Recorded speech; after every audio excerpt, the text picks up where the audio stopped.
આંદોલનને હળવદના ધડથી પુત્રોએ સમર્થન આપ્યું છે। હળવદથી જેતપુર સમર્થન આપવા માટે મોટી સંખ્યામાં ખેડૂતો ઉમટ્યા।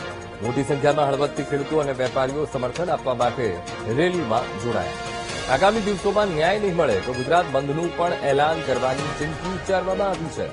માત્ર 2 દિવસમાં સરકાર અમારી માંગણી સ્વીકારે નહીં તો ઉગ્ર આંદોલન થશે તેવી ચીમકી પણ ઉચ્ચારવામાં આવી।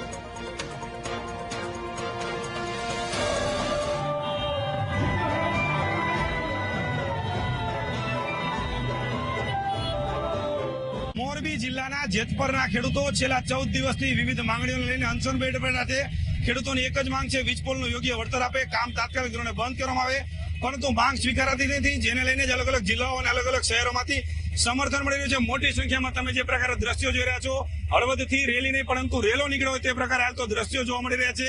બાઇક રેલી હોય, કાર રેલી હોય, સહિત લોકો જોડાયા છે અને આપણે સીધા જે ખેડૂતો છે, ખેડૂત આગેવાનો છે તેની સાથે સીધી ચર્ચા કરીશું। કઈ પ્રકારનું આયોજન છે, કેટલા લોકો જોડાયા છે, આપણે સીધી જ ખેડૂત સાથે પણ ચર્ચા કરીશું। જે પ્રકારે તમે દ્રશ્યો જોઈ રહ્યા છો, મોટી સંખ્યામાં ખેડૂતો અહીંયા જોડાયેલા છે।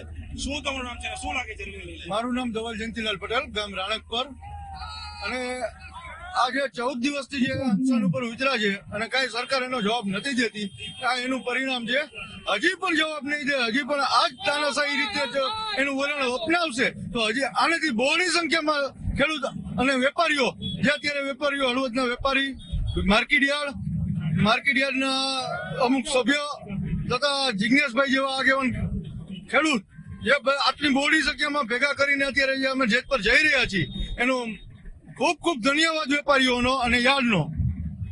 જે રીતે વધુ એક ખેડૂત આપણી સાથે જોડાયા છે, સીધી તેની સાથે ચર્ચા કરીશું। શું આયોજન છે, કેટલા લોકો જોડાયેલા છે, ક્યાં ક્યાંથી લોકો જોડાયા છે, આગામી દિવસોમાં શું આયોજન છે?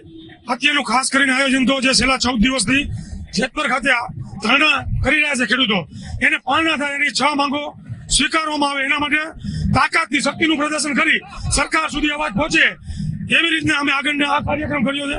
બહુ બહોળી સંખ્યામાં હળવદના ખેડૂતો, વેપારી, હળવદ એપીએમસીના બધા વેપારી બધા જોડાણા, એ માટે બધાનો ખૂબ ખૂબ ધન્યવાદ।